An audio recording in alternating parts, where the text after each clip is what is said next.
Today on the In All Kinds of Weather forecast, we play catch up. DeAndre Robinson and Jameer Grimsley give the Gators two late additions to the 2024 recruiting class. The Gators are under investigation for their recruitment of Jaden Rashada, the story that just will not die, and much more. We'll break it all down. We'll get caught up on everything we've missed while we've been away, and we'll talk big picture for Gator football and where things stand as we enter the month of February in a critical offseason for Billy Napier. This is the In All Kinds of Weather forecast.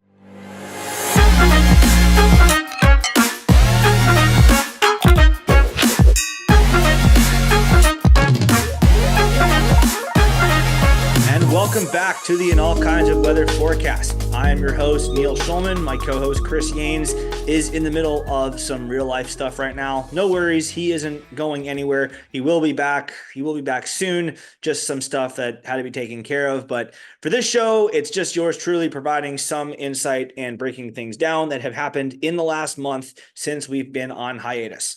A ton has happened, so let's get right into it. First, want to shout out Gator women's tennis alum McCartney Kessler in her Grand Slam tennis debut, winning her first ever singles match at a major in the Australian Open. McCartney Kessler was a big part of the Gators' special 2017 national championship team, the seventh title in school history.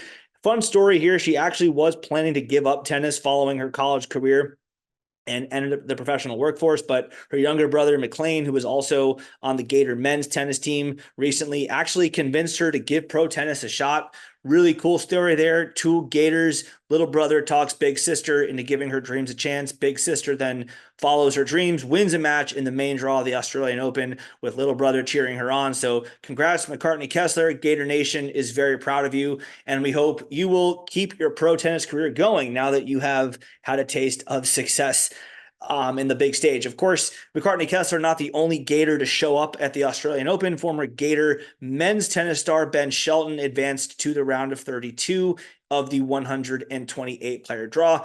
Actually is a step back from his run to the quarterfinals a year ago, but nonetheless, he is currently a top 16 player in the world.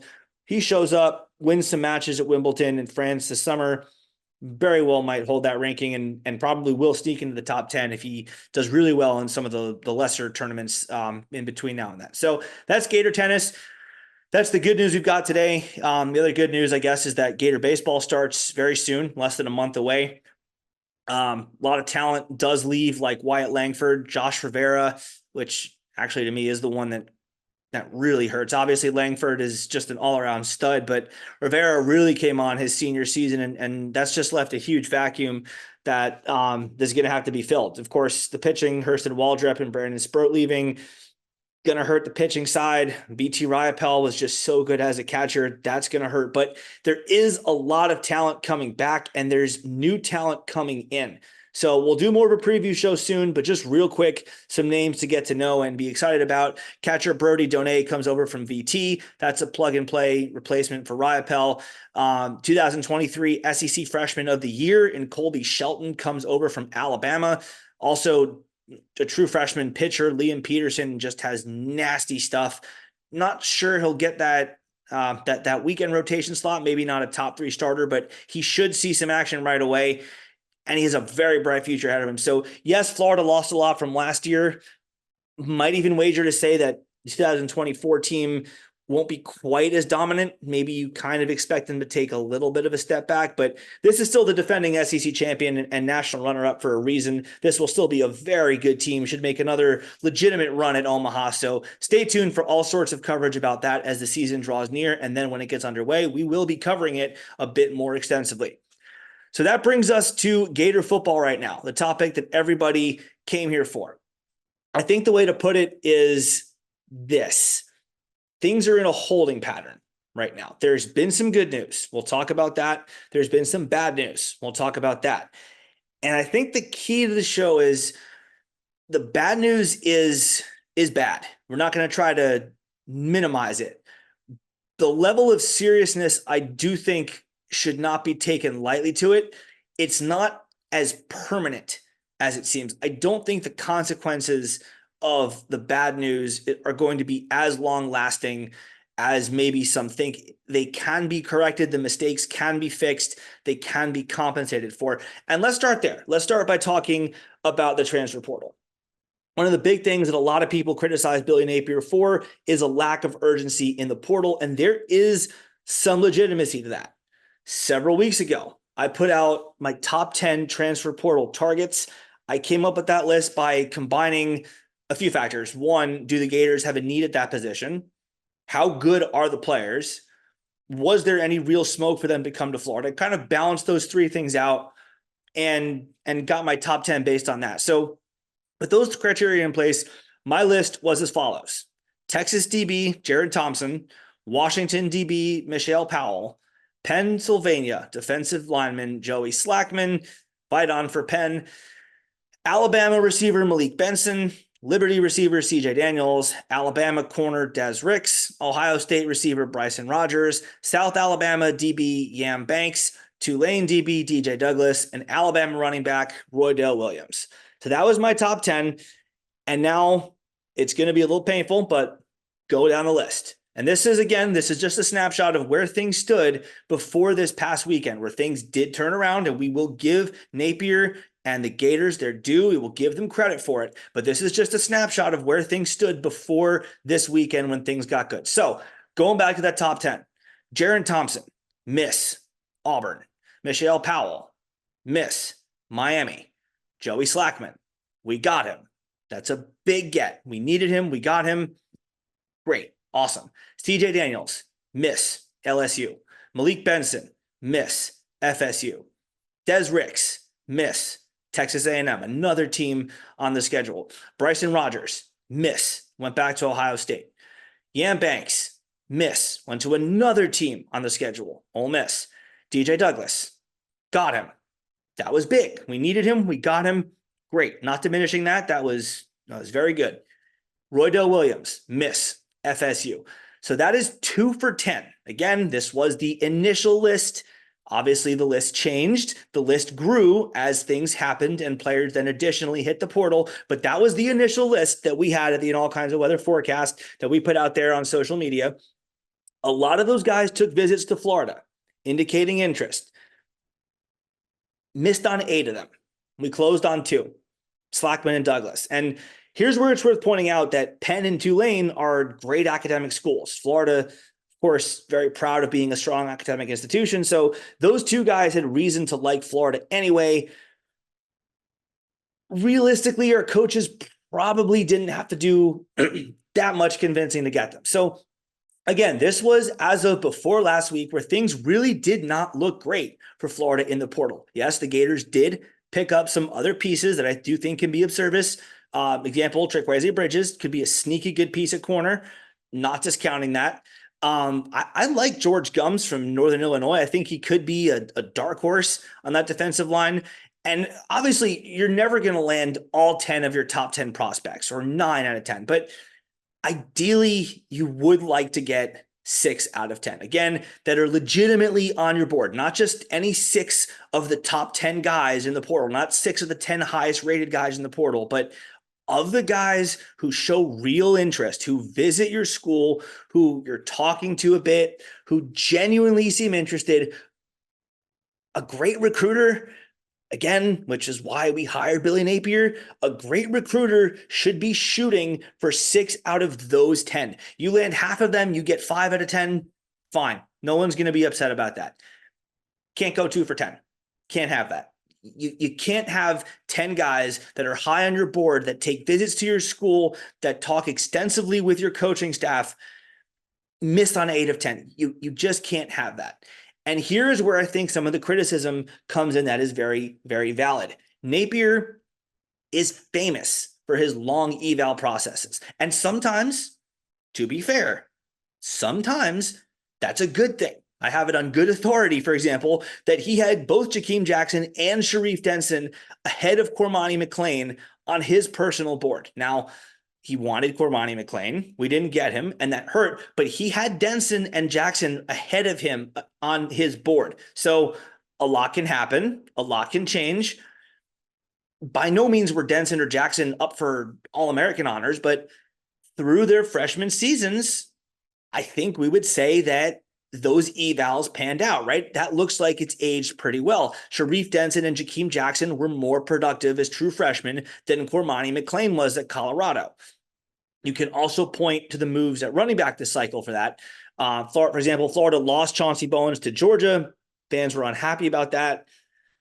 Florida then counters by grabbing Kanan Daniels. The final rankings came out, and Bowens drops precipitously in the rankings. Kanan Daniels overtakes him and is actually ranked higher to end the cycle. And, by the way, Napier also signed the number 1 QB in the country in DJ Lagway and the number 1 defensive lineman in the country in LJ McCray. Overall, 2 of the top 4 players in the country, according to the 247 Sports composite ranking. So there are some data points that Napier does know what he's doing, that his long, thorough eval processes are part of a larger plan. There is legitimacy to that. I can't just destroy that argument. It's not possible to completely rip that argument apart. There is validity to it. However, some other times, there just doesn't need to be that deep eval process. Sometimes Napier just takes too damn long to sign off on whether or not Florida should recruit a kid or not. And that tendency absolutely kills Florida in the transfer portal. As I said a minute ago, Slackman and Douglas are very intelligent kids, as evidenced by the fact that they started their careers at Penn and Tulane, respectively. The academics at Florida helped draw them in anyway. And yet, even with Slackman, I don't know. How much I've been kind of off the grid the last month or so. I haven't really been on social media as much, so I don't know what exactly is out there. But even with Joey Slackman, we were a lot slower than we should have been. If you remember, there was some smoke for him to Florida in December. Crystal balls came in. We thought, yeah, we've got him. It's frustrating to recount this. A little bit of inside info. I'll start by saying we got him. He is a Gator. He's not having second thoughts. He does not seem to be a threat to hit the portal this spring that I know of. So this story does have a happy ending. The protagonist does win the battle here. All's well that ends well. But there was a moment with Joey Slackman where we almost screwed it up. We did not. He is a Gator. It ends well. Story ends well. We came dangerously close to blowing it with him.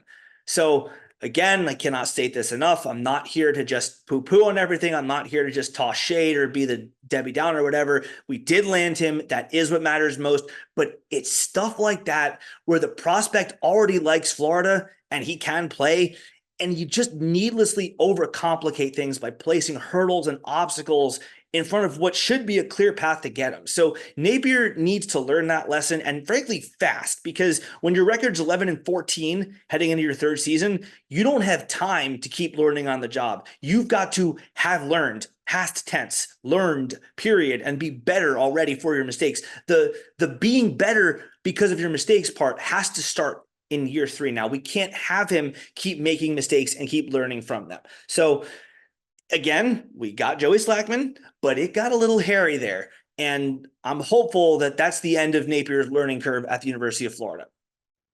Probably won't be, but one can hope. Anyway, it's not all bad news, because as fate would have it, patience did pay off this time. Florida got a second chance with some talented prospects that it missed on the first time around. 4-star defensive lineman DeAndre Robinson from Orlando picked Texas over Florida, but he had second thoughts about that. So he was released from his NLI, I should say, not NIL. He was released from his NLI, his letter of intent, and the Gators got a second chance to recruit him. Because the whole due diligence thing was already done on him, Florida was able to go after him pretty quickly and aggressively, and they got him. Same, by the way, with Jameer Grimsley, a 4-star corner from Tampa. Again, Florida didn't really do anything special here. They were, for lack of a better way to put this, they were given a gift. Nick Saban retired. That was a gift. Florida had zero control over that. They didn't do anything to force that. That was a gift that fell into their lap. To Napier's credit, he turned that to his advantage. He used that to his advantage, and he wound up landing Jameer Grimsley. Took a second chance, but you know what? The Gators got their second chance, and they took advantage. So that's what matters. Again, same with Joey Slackman. First chance, second chance, they're Gators. So that is what matters most, but there is a bit of uneasiness here because, again, I think a lot of fans would agree that we would all feel better if Florida collectively had its ducks in a row, had its NIL in order, and just straight up landed these kids out of high school and didn't have to go through this drama and didn't have to rely on this second chance. That to me would be a whole lot more impressive than needing a second chance at recruiting a Robinson or a Grimsley. It would instill a lot more confidence in me. But again, bottom line, we did get them. So I think both sides have a point here. I think the glass half full people say we got them, doesn't matter how we got them, they're Gators. And I think that's fair. The glass half empty people say, yeah, but it took you 2 tries to get them. You're not going to have 2 shots to get most kids. You can't count on getting a do-over. You're not going to get that mulligan. So we got lucky here and we better operate differently next time. We got away with it this time. I think both are valid. But again, as we've said on the show before, we want this to be more interactive. We want to know what you guys think. So where do y'all stand? Are you concerned with the lack of urgency that Billy Napier and his coaching staff showed in the portal this year? Or are you of the mindset that, it doesn't really matter how, what matters is that we got these guys? Let us know in the comments down below. That's the portal. That's where we stand right now there. Other main topic today, Gators are under investigation for their recruitment of Jaden Rashada, the story that just does not die. Just can't get it to go away. Can't get this kid's name out of our heads because it keeps popping up now in national stories. So I wrote an article about this on the website. Do have a little bit more information since then, but let's recap that really quick. So the very, very, very quick version of just an ugly story is Gators wanted a QB. Miami also wanted the same QB. Miami got him. Florida was left with an empty bag. They wanted to try to take him away from the Miami Hurricanes. They went and they did so. It all seemed great. Rashada flipped from Miami to Florida, and the Gators, as it appeared, had their quarterback. Fast forward a few months, he signs his letter of intent, but then asks to be released from his letter of intent from Florida so he can go somewhere else. As it would turn out, this was because the money that was promised to him did not materialize, so he wanted to play somewhere else. The trust was broken. It just wasn't to be. So the fact of the matter is that a contract was promised to Jaden Rashada and then agreed upon by both sides. The agreed upon dollar amount was never deposited into Rashada's bank account. That's not an excellent look for Florida. However, I will also say that the contract clearly stated that either side could terminate the deal at any time. Gator Collective, which was then the Florida NIL partner orchestrating that deal, thought twice about signing an unproven prospect to such a gaudy deal, and they exercised that right, and they pulled the plug on it in early December. Rashada then chose to sign with Florida anyway. Apparently, he was thinking the money was going to appear at some point. It did not. He was released from his LOI and transferred to Arizona State. That all touched off an investigation. Now, Eddie Rojas, Gator Collective founder and CEO, is taking a lot of the heat here. And I guess to a degree, that's fair. A deal was signed. Gator Collective did terminate it. In that sense, you could say, yeah, kind of. I can see why you want to blame Eddie. I will again point out that the contract very much allowed Eddie to do that. But here's where it gets tricky. Rashada signed with Florida thinking that the money was just going to materialize out of thin air, basically. There was just no guarantee of anything, at least in writing, that was signed when he came to the University of Florida. And to me, that's a big red flag because you have this deal where everyone's already uncomfortable with it, right? Like everyone already knows you're getting an obscene amount of money to play for the Gators. Guys are talking about it as you're throwing passes at Elite 11 camps and whatnot. It falls through. You're getting no money now, and you still sign. So something just smells really fishy about that. The fact that he signed with Florida with zero NIL deal in place tells me, at least in principle, maybe it was verbal, maybe it was just implied, but that tells me that Jaden Rashada knew something. It tells me that Jaden Rashada had some reason to believe that there was at least some money, some semi-comparable amount of money coming his way. He knew he wasn't going to get $13.85 million, but maybe he thought that it was going to be 10 million. Maybe he thought it would be 8 million. Maybe he thought 5 million would come his way. I don't know, but I do not believe, and I just find it really hard to believe that Jaden Rashada signed with Florida without having some legitimate reason to believe that several $1 million were coming his way. And my reasoning for this belief is Jaden's dad, Harlan Rashada, openly not my favorite person in the world. I've never spoken with him directly, but I've seen correspondence from him. I know the way he communicates. He might be a snake, but that also means he's not stupid. And look, you can call him selfish. You can accuse him of living vicariously through his son, whatever.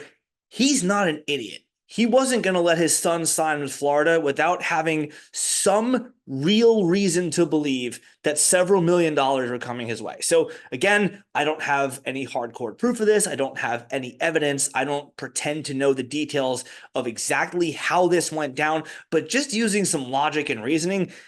I mean, if you think about it, like if you put yourself in his shoes, right? Like let's say you're a 4-star QB, you're a blue chip athlete who has a deal for almost $14 million to sign with the school.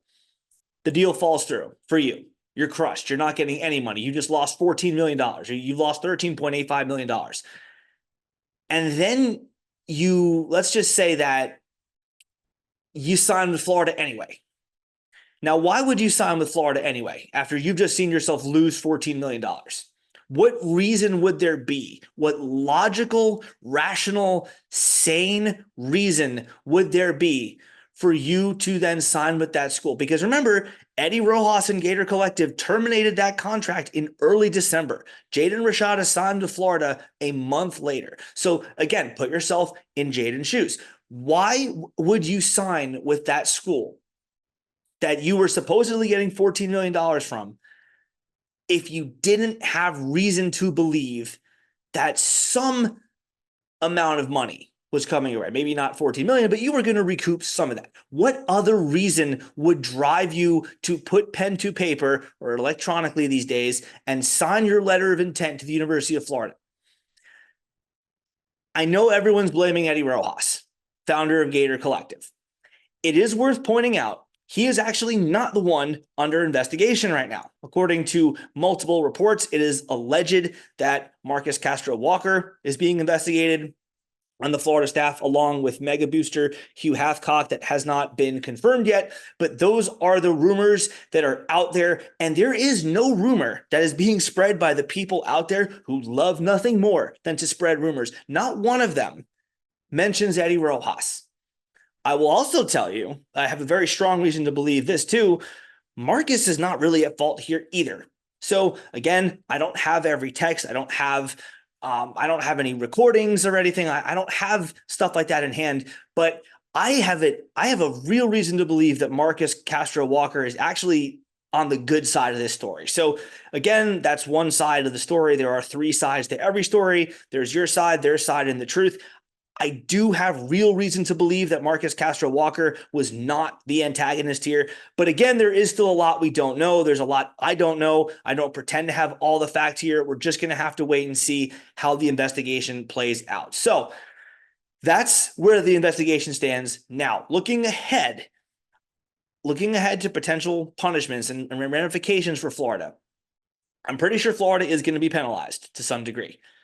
I would be very surprised if the NCAA comes down too hard on Florida, unless new information comes to light. From what has seemed to have been gathered to this point, I think we're looking at a couple lost scholarships, which, look, you do your evals right, barring massive injury problems, isn't really the worst thing in the world. Not ideal, for sure. Not too crippling.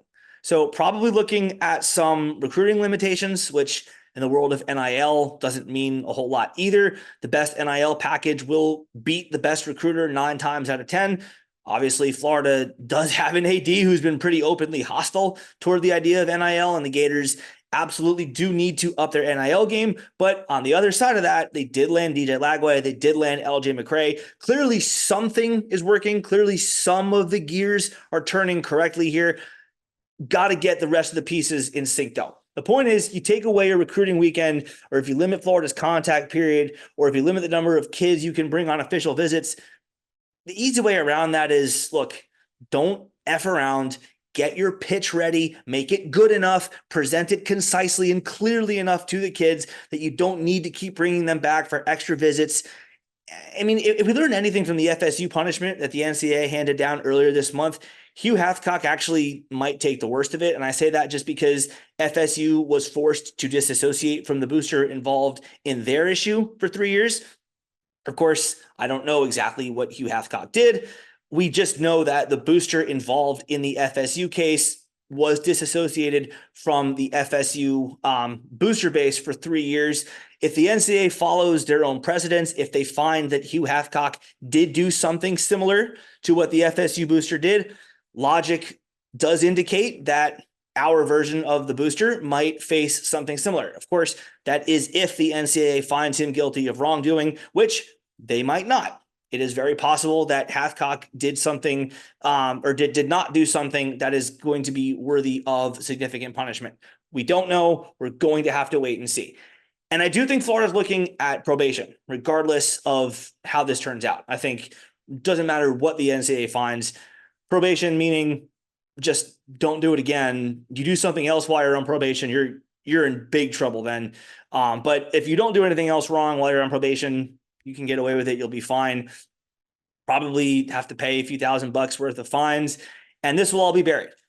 So again, there are a lot of pieces we do not know. We do not know the involvement extent of Hugh Hathcock, who was the one mentioned in those rumors. We do not know the potential ramifications that could come for Jaden Rashada, if any. We do not know exactly what the NCAA has. We do not know what they're going to find. So we just have to wait and see on that end. But something, I feel pretty confident in saying something is coming for Florida. I do think the Gators will avoid the worst of the punishments.